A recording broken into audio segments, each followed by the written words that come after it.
नमस्ते। चलिए आज बात करते हैं भारतीय इतिहास की एक ऐसे साल की जिसने सब कुछ बदल कर रख दिया। हम बात कर रहे हैं 1857 की। वो साल जब ब्रिटिश हुकूमत के खिलाफ पहली बार एक बहुत बड़ी संगठित आवाज उठी, एक विद्रोह की आग भड़की। लेकिन सोचने वाली बात यह है कि आखिर ये सब शुरू कैसे हुआ, है ना? मतलब कैसे एक मामूली सा राइफल का कारतूस, सिर्फ एक कारतूस, पूरे के पूरे सबकॉन्टिनेंट में इतना बड़ा तूफान खड़ा कर सकता है। चलिए आज इसी कहानी की परतें खोलते हैं। तो ठीक है, शुरू करते हैं। सबसे पहले बात उस चिंगारी की, वो तात्कालिक वजह जिसने इस पूरे विद्रोह की आग को भड़काया। तो ये चिंगारी थी एक नई राइफल, एनफील्ड राइफल। अब देखिए, इसके जो कारतूस थे ना, उन्हें बंदूक में डालने से पहले दांतों से काटना पड़ता था। और बस यहीं से बात बिगड़ गई। एक अफवाह उड़ गई कि इन कारतूसों पर गाय और सूअर की चर्बी लगी है। अब सोचिए, हिंदू सिपाहियों के लिए गाय पवित्र है और मुस्लिम सिपाहियों के लिए सूअर हराम। ये उनके लिए सिर्फ एक अफवाह नहीं थी, ये उनके धर्म पर, उनकी आस्था पर सीधा हमला था। तो जाहिर है सिपाहियों ने इन कारतूसों को इस्तेमाल करने से साफ मना कर दिया। पर अंग्रेज अधिकारी सुनने को तैयार नहीं थे। उन्होंने क्या किया, उन्होंने सिपाहियों को सजा देनी शुरू कर दी। और बस यही वो पल था जब बात हाथ से निकल गई।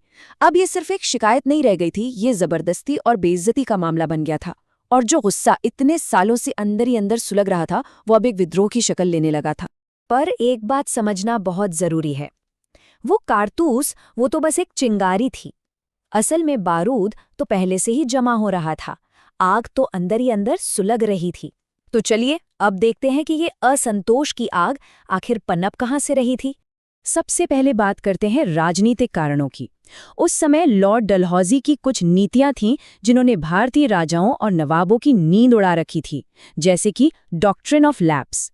इसके तहत अंग्रेज एक के बाद एक भारतीय राज्यों को अपने कब्जे में ले रहे थे।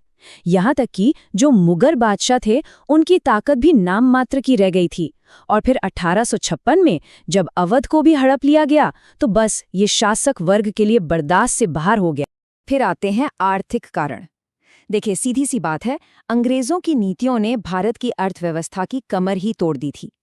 किसानों पर इतना ज्यादा लगान थोप दिया गया था कि वो बेचारे कंगाल हो गए। और जो हमारे कारीगर थे, उनका हुनर ब्रिटेन से आने वाले मशीनी माल के आगे दम तोड़ रहा था। मतलब भारत का पैसा, भारत का धन सब बहकर इंग्लैंड जा रहा था और यहाँ की जनता दिन ब दिन और गरीब होती जा रही थी। और फिर मामला सिर्फ पैसे या सियासत का नहीं था, समाज में भी एक डर फैल रहा था। लोगों को ये लगने लगा था कि अंग्रेज यहाँ अपना धर्म यानी ईसाई धर्म फैलाना चाहते हैं।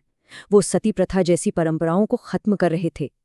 अब भले ही कुछ सुधारों के पीछे उनकी नीयत अच्छी रही हो, लेकिन आम लोगों ने इसे अपनी संस्कृति, अपने रीति रिवाजों पर सीधा हमला माना। और अब आते हैं सेना पर, जहां से ये विद्रोह शुरू हुआ। देखिए, फौज के अंदर भी माहौल बहुत खराब था। भारतीय सिपाहियों को अंग्रेजों के मुकाबले बहुत कम तनख्वाह मिलती थी, प्रमोशन में भी भेदभाव होता था। और तो और उन्हें समुद्र पार जाकर लड़ने के लिए मजबूर किया जाता था, जो उस जमाने में बहुत से लोगों के लिए धर्म के खिलाफ था। ऊपर से नस्लीय भेदभाव, गाली गलौज, ये सब रोज की बात थी। तो आप समझ सकते हैं कि माहौल कितना विस्फोटक हो चुका था। तो देखा आपने, राजनीतिक गुस्सा, आर्थिक तबाही, सामाजिक डर और सेना के अंदर का अपमान। मतलब बारूद का ढेर पूरी तरह से तैयार था, अब बस एक चिंगारी की देर थी। तो चलिए देखते हैं कि जब वो चिंगारी इस बारूद से टकराई तो धमाका कितना बड़ा हुआ। और ये सब बहुत बहुत तेजी से हुआ। 29 मार्च को बैरकपुर में मंगल पांडे ने अकेले ही बगावत का बिगुल फूंक दिया। फिर आई 10 मई की तारीख, जब मेरठ में सिपाहियों ने खुला विद्रोह कर दिया। और अगले ही दिन, सोचिए, सिर्फ अगले ही दिन वो सब दिल्ली पहुंच गए, शहर पर कब्जा किया और बूढ़े मुगल बादशाह बहादुर शाह जफर को हिंदुस्तान का शहंशाह ऐलान कर दिया। विद्रोह को एक चेहरा मिल चुका था। और ये आग सिर्फ दिल्ली में नहीं लगी थी, देखते ही देखते ये पूरे उत्तर और मध्य भारत में फैल गई। कानपुर में नाना साहिब ने मोर्चा संभाला, लखनऊ में बेगम हजरत महल ने, और झांसी में तो वीर रानी लक्ष्मीबाई ने कमान संभाली। बिहार में कुंवर सिंह थे, फैजाबाद में मौलवी अहमदुल्ला। मतलब ये कोई छोटा मोटा विद्रोह नहीं था, ये एक बड़ी लड़ाई बन चुकी थी। इतने बड़े पैमाने पर फैलने के बाद भी ये विद्रोह आखिरकार दबा दिया गया, अंग्रेजों ने इसे कुचल दिया। लेकिन कहानी यहाँ खत्म नहीं होती।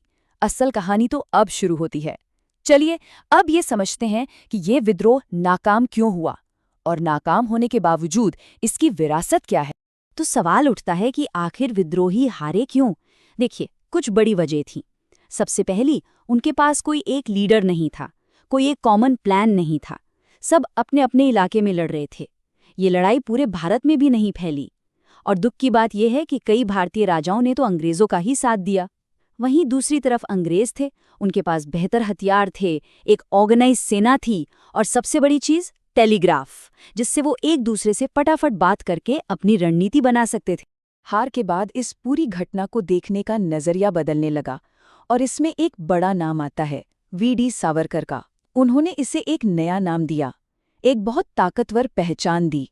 उन्होंने कहा, ये सिर्फ एक सिपाही विद्रोह नहीं था, ये भारत का प्रथम स्वतंत्रता संग्राम था, आज़ादी के लिए लड़ी गई पहली बड़ी लड़ाई। लेकिन हाँ, इतिहास में हमेशा अलग अलग नजरिए होते हैं। सारे इतिहासकार इस बात से सहमत नहीं हैं। जैसे आर.सी. मजूमदार का मानना था कि ये न तो पूरी तरह से राष्ट्रीय था, न ही पहला और न ही स्वतंत्रता संग्राम। वहीं एस.एन. सेन जैसे इतिहासकारों ने कहा कि हाँ, ये शुरू तो एक सैनिक विद्रोह के तौर पर हुआ था, पर बहुत जल्द ही इसने एक बड़े जन आंदोलन की शक्ल ले ली थी। तो देखिए, अलग अलग मत। लेकिन इस विद्रोह का जो नतीजा निकला, उसने भारत में अंग्रेजी राज का चेहरा हमेशा के लिए बदल दिया। सबसे बड़ी बात, ईस्ट इंडिया कंपनी का राज खत्म हो गया। अब भारत सीधा ब्रिटिश क्राउन यानी ब्रिटेन की महारानी के अंडर आ गया। भारतीय सेना को पूरी तरह से बदल दिया गया ताकि भविष्य में ऐसा कुछ न हो।